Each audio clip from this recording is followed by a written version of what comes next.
इस वक्त की सबसे बड़ी खबर आ रही है और इस खबर को सुनकर आपका कलेजा दहलने पर मजबूर हो जाएगा।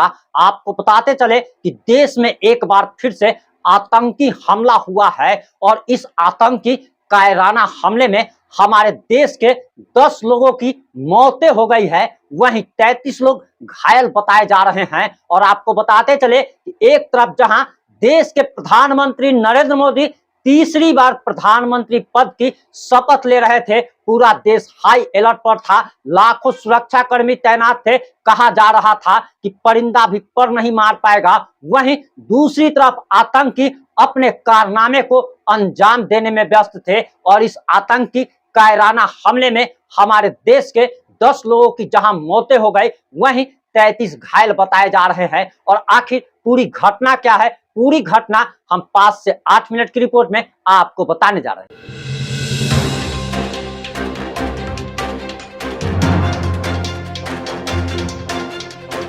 नमस्कार, मैं प्रिंस कुमार सिंह और आप देख रहे हैं पॉजिटिव इंडिया। इस वक्त की सबसे बड़ी खबर, आतंकी हमले में हमारे देश के 10 लोगों की मौतें हो गई और 33 घायल बताए जा रहे हैं। और इसके बाद गृह मंत्री अमित शाह का भी बयान सामने आ गया है और उन्होंने कार्रवाई की बात कही है। लेकिन सबसे बड़ी बात तो यह है कि पुलवामा में इतना आरडीएक्स कहां से आया था, आज 5 साल बीत जाने के बावजूद भी पता नहीं चल पाया। ओडिशा के बालासोर में ट्रेन हादसे में सैकड़ों लोगों की मौतें हो गई थी, आज तक जांच में पता नहीं चल पाया कि गलती किसकी थी। और ऐसी जो भी घटना होती है, जब भी घटना होती है, तो सिर्फ और सिर्फ घिसी पीटी बात, रटी रटाई बात कही जाती है कि कार्रवाई होगी, लेकिन कार्रवाई क्या होती है, जांच में क्या पता चलता है, ये आज तक कभी बताया नहीं जाता। और प्रधानमंत्री नरेंद्र मोदी जी को इसका जवाब देना चाहिए। जब वे तीसरी बार देश के प्रधानमंत्री पद की शपथ ले रहे थे, तो हमारे जैसे अरबों लोगों के आंखों से आंसुओं की अविरल धारा बह रही थी। हम लोगों को प्रधानमंत्री नरेंद्र मोदी पर एक उम्मीद है कि एक श्रेष्ठ भारत, एक स्वर्णिम भारत, सोने की चिड़िया बनाएंगे और हमारा देश सुरक्षित हाथों में है। लेकिन अगर आपके रहते हुए भी अगर ऐसा आतंकी कायराना हमला अगर होता है, तो धिक्कार है प्रधानमंत्री जी आप पर, और आपको इस्तीफा तक दे देना चाहिए, क्योंकि देश आपको इसलिए आपके हाथों में सौंपा गया था। देश की बागडोर इसलिए सौंपी गई थी क्योंकि देश का आपने कहा था, आपने वादा किया था कि मैं देश नहीं झुकने दूंगा, मैं देश नहीं मिटने दूंगा, और आपके हाथ में देश सुरक्षित है। आप लगातार ये वादा करते रहे हैं। आखिर ये फिर आतंकी कायराना हमला उस वक्त हुआ है जब नरेंद्र मोदी देश के प्रधानमंत्री पद की शपथ ले रहे थे और हमारे देश में 7 देशों के राष्ट्राध्यक्ष भी शामिल हो रहे थे। कहा जा रहा था कि पूरा देश में हाई अलर्ट है, परिंदा भी पर नहीं मार सकता, जमीन से लेकर आसमान तक सुरक्षा बलों की पैनी निगाहें हैं। लेकिन इसके बावजूद रिपोर्ट्स के मुताबिक जो जानकारी आ रही है, वो भी हम आपको बताएंगे। सुरक्षा अधिकारियों ने घटना के बारे में क्या कहा है, हम वो भी आपको सुनवाएंगे। आपको बताते चले कि रिपोर्ट्स के मुताबिक जानकारी आ रही है 9 जून शाम 7:05 पर 9 जून शाम 7:15 पर प्रधानमंत्री ने तीसरी बार प्रधानमंत्री पद की शपथ ली। और ये घटना जो हुई है, प्रधानमंत्री नरेंद्र मोदी के शपथ लेने से मात्र 8 मिनट पहले की घटना है। और आपको बताते चले कि शाम में आतंकवादियों ने तीर्थयात्रियों को लेकर जा रही एक बस पर गोलीबारी करते हैं, अंधाधुंध फायरिंग की जाती है। और बताया जाता है कि अंधाधुंध फायरिंग लगातार 20 मिनट तक की गई है और जिसमें हमारे देश के 10 लोगों की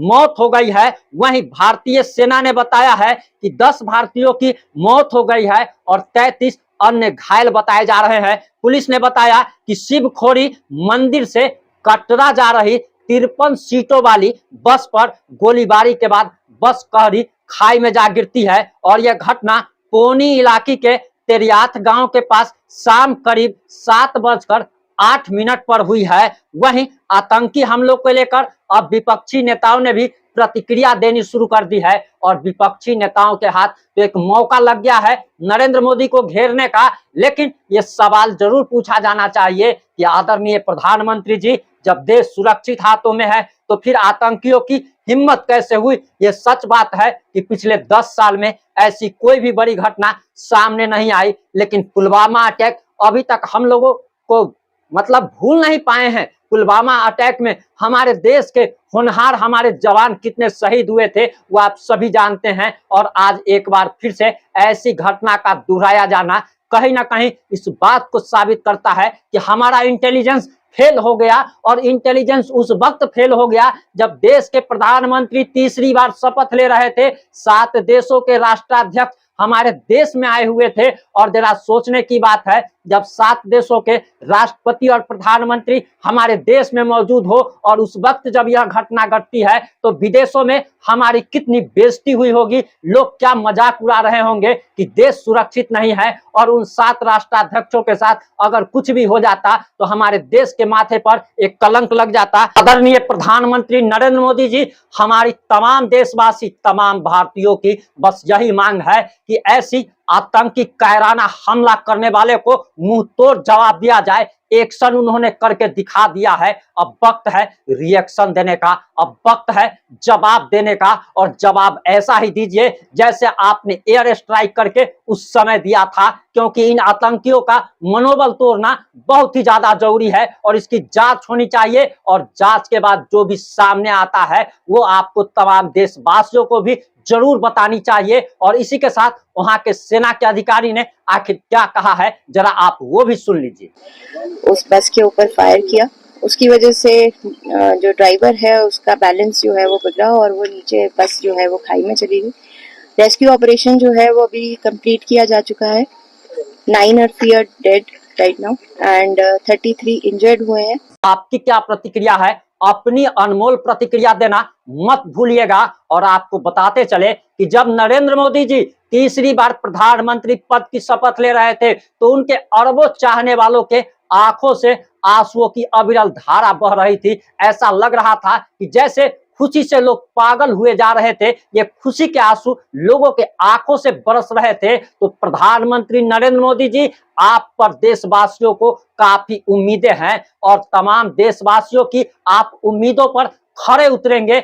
यही एक बार फिर से आपसे निवेदन है, आपसे विनती है कि हमारे देशवासियों की हत्या करने वाले, निर्मम हत्या करने वाले को आप माकूल जवाब देंगे। उन्हें उस प्रकार की सजा मिलेगी कि उनकी 7 पीढ़ियां तक कांप जाएगी। और जल्द से जल्द इसका बदला लिया जाएगा और बदला लिया जाना चाहिए, क्योंकि हमारे देशवासियों की जान इतनी सस्ती नहीं है कि कोई भी आतंकी कुत्ता बिलाई आकर के फायरिंग करके उनको मार करके चला जाए। और आपको सारे देशवासियों की कसम है कि आप जल्द ही इसका बदला लेंगे और देशवासियों के समक्ष आप अपनी बातों को रखेंगे। उन तमाम लोगों को, उन तमाम मृतक जो इस घटना में मारे गए हैं, पॉजिटिव इंडिया की तरफ से हम प्रभु श्री राम को ये प्रार्थना करते हैं, ये विनती करते हैं कि सभी मृतकों को आप अपने श्री चरणों में स्थान दें। जय हिंद, जय भारत, जय जय श्री राम।